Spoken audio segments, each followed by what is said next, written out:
नमस्कार दोस्तों, ये कहानी का दूसरा भाग है। पहला भाग सुनने के लिए ऊपर आई बटन पर क्लिक करके सुन सकते हो। चलिए अब दूसरा भाग शुरू करते हैं। घर आने के बाद हम दोनों भाई चाची का खूब ख्याल रखने लगे। चाची की हर छोटी बड़ी जरूरत को बोलते ही पूरा करने लगे। धीरे धीरे चाची भी हम दोनों भाइयों में घुल मिल गईं तो हमें अपना वाला काम आसान होता दिख गया। ठीक 2 महीने बाद चाची ने एक बेटे को जन्म दिया जो एकदम गोरा था। वह किसी भी नज़र से कल्लू रमेश चाचा का बेटा नहीं लग रहा था। मेरी दादी भी बनावटी खुशी दिखा रही थी, लेकिन चाची हद से ज्यादा खुश थी। बेटे का नाम काव्य रखा गया। हमारे घर में सभी गोरे हैं, सिर्फ रमेश चाचा को छोड़कर। तो चाची ने भी कह दिया कि काव्य तो सूरज को पड़ा है। मैं भी खुश हो गया कि बिना कुछ किए ही एक बच्चे का बाप बन गया। मेरे पापा की बाजार में एक छोटी सी दुकान है, तो शाम को मैं दुकान पर जाकर बैठने लगा।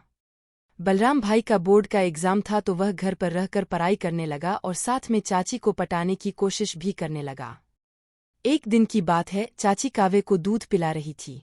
बलराम भाई भी वही बैठकर पढ़ाई कर रहे थे। भाई का ध्यान बार बार चाची पर चला जा रहा था। चाची ने पूछा, क्या देख रहे हो बलराम?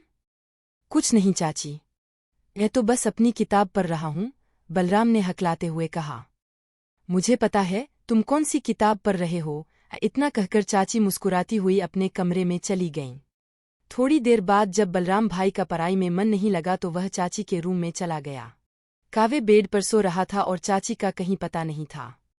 बलराम भाई ने बाथरूम से सिसकारने की आवाज़ सुनी तो धीरे से जाकर बाथरूम के दरवाजे के पास खड़ा हो गया।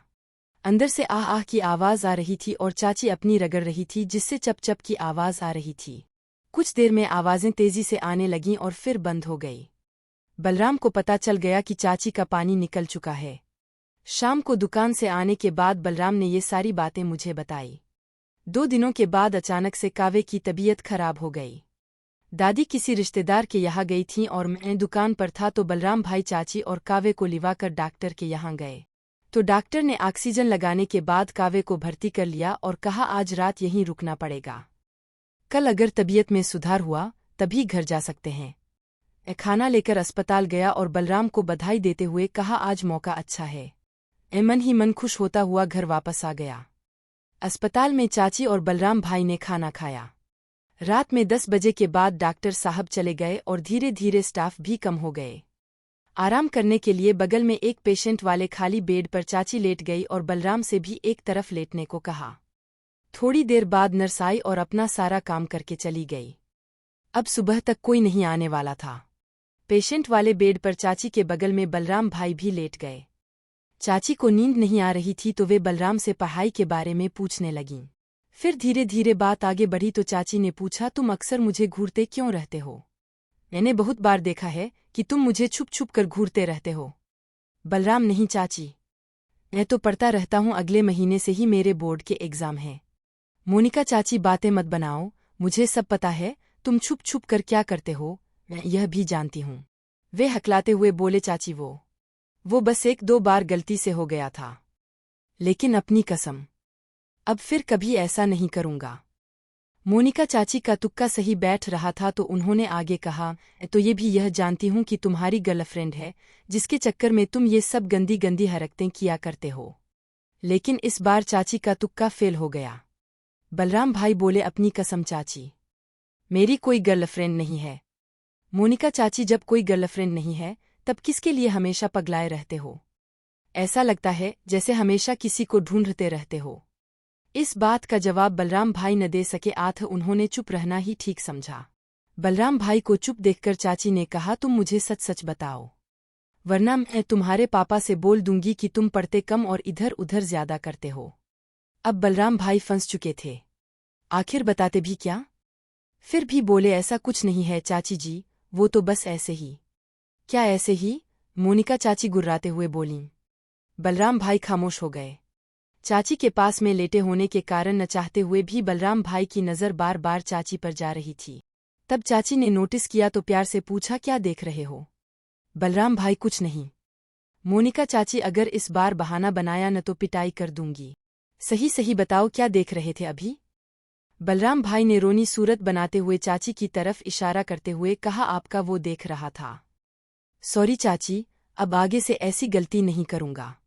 मोनिका चाची ने साड़ी का पल्लू हटाते हुए कहा, इसमें ऐसा क्या है जो हमेशा घूरते रहते हो?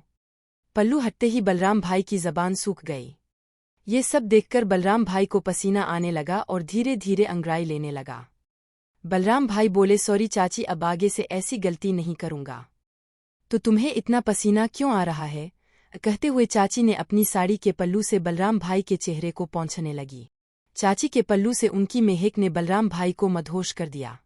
बलराम भाई ने अपना एक हाथ बढ़ाकर चाची के हाथ के ऊपर अपना हाथ रख दिया और साथ में अपना मुंह पोंछने लगे।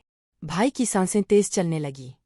वो चाची का हाथ पकड़कर अपने पूरे चेहरे पर घुमाते हुए अपने होठों के पास लाए और चाची की हथेली को धीरे से चूम लिया।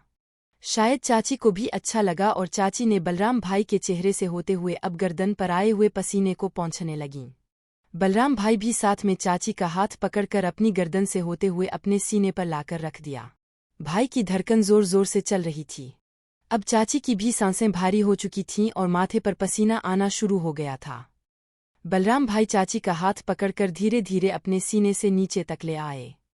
चाची भी मदहोश होने लगी थी। बलराम भाई का हद से ज्यादा टाइट हो चुका था।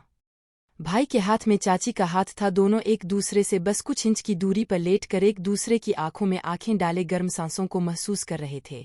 बलराम भाई ने चाची का हाथ अपने नीचे सरकाते हुए अपने पर रखना चाहा, लेकिन तभी चाची ने हाथ हटा लिया और उसी पल्लू से अपने माथे पर आए पसीने को पोंछने लगीं। दोनों के होंठ फड़फड़ा रहे थे। भाई ने हाथ बढ़ाकर चाची के हाथ पर दोबारा अपना हाथ रख दिया और चाची के चेहरे पर आए पसीने को पोंछने में उनकी मदद करने लगा। चाची ने अपना हाथ निकालकर बलराम भाई के हाथ के ऊपर रख दिया और बलराम भाई के हाथ को अपने होठों के पास ले जाकर धीरे से चूम लिया। आग दोनों तरफ बराबर लग चुकी थी, लेकिन अभी भी एक अनजानी सी झिझक थी जो दोनों को रोक रही थी।